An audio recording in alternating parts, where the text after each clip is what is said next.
In February 2000, a mother of 4 stabs her long-term boyfriend in their family home in New South Wales. She impales him approximately 37 times while he's asleep, then uses her skills as an abattoir to remove his skin. What happens next will leave you truly sick to your stomach. It's Psycho Sunday, and tonight, I introduce you to the Cannibal Killer.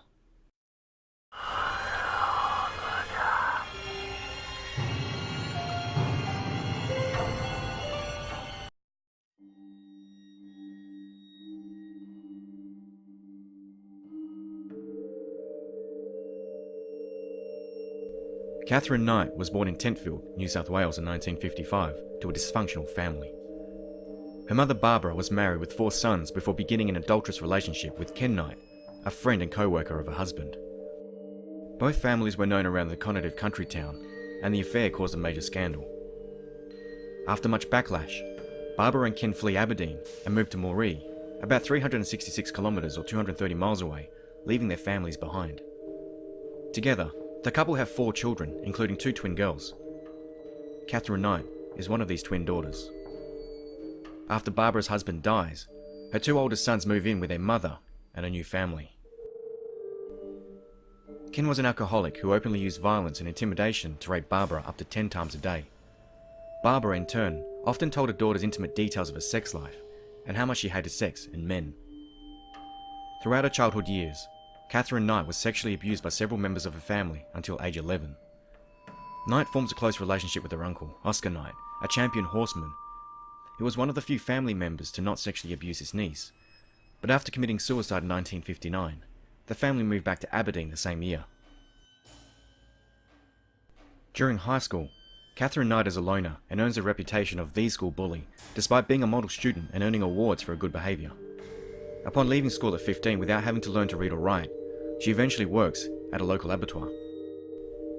At her job, Knight is promoted to boning and is given her own set of butcher knives. She displays these knives over her bed at home so they'd be nearby should she ever need them. Eventually, she meets co-worker David Kellett in 1973, and the couple marry in 1974. At the wedding service, they arrive on a motorcycle while David is heavily intoxicated. Knight's own mother warns Kellett of Knight's behaviour, going as far as warning him that any wrongdoings by her daughter will result in his prompt death. On their wedding night, Knight tries to strangle Kellett because he was only able to have sex 3 times.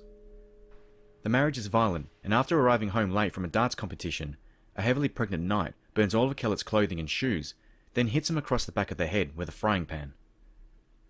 In fear for his life, Kellett flees before collapsing in a neighbour's house, and he's later treated for a severely fractured skull. Police want to lay charges on Knight, but she changes her behaviour to ingratiate Kellett and talks him into dropping the charges. The two rekindle their relationship, and daughter Melissa Ann is born, but unable to cope with Knight's escalating abuse, Kellett leaves Knight and their newborn to Queensland, but what Katherine Knight does next is both sickening and unfathomable. In May 1976, after being released from St. Elmo's Hospital following treatment for postnatal depression, Knight places her 2-month-old Melissa on a railway line before a train was due. She then steals an axe from a nearby hardware store and threatens to kill several people in the town centre. The train can be heard approaching in the distance, but Knight is devastating the townfolk. A local homeless man known as Old Ted is foraging near the railway line and sees young Melissa on the tracks. He also sees the train approaching and rushes to the aid of the baby Melissa, risking his own life in the process to save hers only moments before the train passes.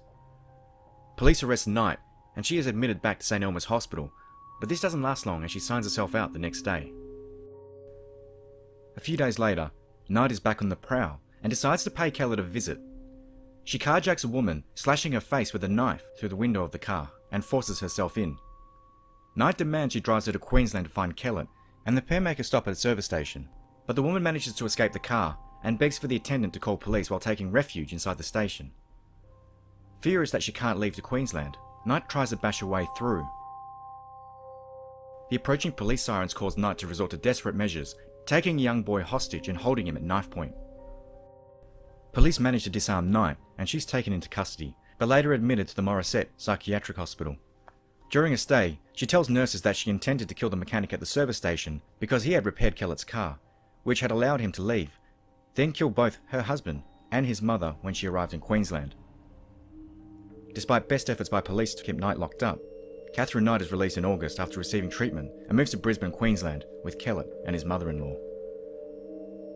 She obtains a job at the Dinmore Meatworks, her dream job, and it looks like Knight is a different person. It's March of 1980. Knight and Kellett have rekindled their relationship and now are welcoming their second daughter, Natasha Marie. But for the final time, Knight and Kellett's relationship comes to an abrupt end. This time, Katherine Knight leaves Kellett, taking their two daughters with her. After 6 years of supporting and raising her two daughters, Katherine Knight enters a new relationship with David Saunders, but due to her insecurities with Saunders' more liberal approach to life, she cuts the throat of his 2-month-old dingo pup in front of him before knocking him unconscious with a frying pan. The couple miraculously remain together and go on to have a daughter, Sarah, but the union is extremely abusive and Knight attacks Saunders in the face before stabbing him in the stomach with a pair of scissors. The relationship comes to an end, and after a 3-year relationship with co-worker and giving birth to a boy named Eric, Katherine enters an adulterous relationship with John Price. Reputedly a terrific bloke, liked by everyone who knows him, John Price, a father of 3 children and divorcee, meets his future partner. Price's own marriage had ended in 1988, and while his 2-year-old daughter remained with his former wife, the 2 older children live with him. Katherine Knight eventually moves into his house in 1995 after ending a relationship, along with her 4 children. Price's children took to Knight, and Price was making a lot of money working in the local mines. The relationship, apart from violent arguments, is amicable and loving, but Knight changes after Price's refusal to marry her, and thus, a series of assaults on Price culminate, and Price eventually kicks Knight out of his home. John Price knows that his partner will react violently to this, so goes to the court to file a restraining order. And on February 29, 2000, John Price's intuition is unfortunately right. Knight visits her daughter and makes a home video with the family. She leaves her other children there for a sleepover and arrives unannounced at Price's house at about 11 PM. She's yet to be served a restraining order by police. Heavily intoxicated, Price disarms Knight to coerce her into leaving peacefully, but an excess of alcohol consumption turns into a night of passion. Price is now asleep in their bed together, and Knight's knives are still above the bed. She grabs one of her coveted boning knives and begins a frenzied attack. Price is awoken by a series of stab wounds, but somehow makes it to the front door before succumbing to his injuries, ultimately dying of 37 stab wounds. At 2:30 AM, Knight drives to a Muswell Brook automatic teller machine and withdraws $1,000 from Price's bank account, before returning back to the home and taking a cocktail of prescription medicine. On February 30, aware of Price's circumstances at home, his employer contacts police after Price hasn't shown up for work the next day, concerned that his former partner had retaliated, and when police arrive at the home, his worst fears are confirmed. On arrival, police find bloodstains on the front door and a piece of cooked meat on the grass at the rear of the premises. The officers force entry to the house, and inside, they find a bloody and terrifying crime scene that'll haunt them for years to come. John Price's decapitated and skinned body is lying on the lounge room floor. His complete skin is hanging from a hook in the doorway. His head has been cooked in a large pot with vegetables on the stove. The table is set with 2 plates of cooked meat. Below each plate is a piece of paper with the names of Price's children scrawled upon them. The meat is fresh cut from the buttocks of Price, as is the piece found in the backyard. Blood smeared and spattered throughout the house gives investigators an insight into the ferocity of the attack, which appears to have begun in the bedroom and progressed as Price tried to flee. Astoundingly, police find Knight asleep and difficult to rouse in the main bedroom. An ambulance is called for a suspected overdose on prescription medication. The murder suspect is quickly identified as Katherine Knight, the former partner of John Price. Katherine Knight is taken into police custody, and after being released, she is detained for further questioning.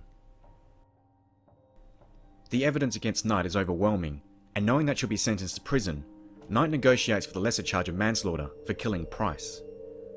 Despite her confession, prosecutors refuse to accept her offer and demand a guilty plea for the heinous crime. Knight refuses, so police schedule her to go to trial against a jury for October 2001. In the following months, police collect their evidence and witness statements from previous victims and family, but knowing that the odds are stacked against her, Katherine Knight finally pleads guilty and forgoes a trial. Justice Barry O'Keefe presides over the trial and sentences Katherine Knight to life in prison without the possibility of parole, making her the first woman in Australia's history to receive a true life sentence. Mr. O'Keefe later releases a statement to the press. The last minutes of John Price's life must have been a time of abject terror for him, as they were a time of utter enjoyment for Katherine Knight. She's not expressed any contrition or remorse, and if released, she poses a serious threat to the security of society. Today, Katherine Knight is incarcerated at a maximum security facility in New South Wales that is home to some of Australia's most dangerous female offenders, and will be remembered for being Australia's first cannibal killer.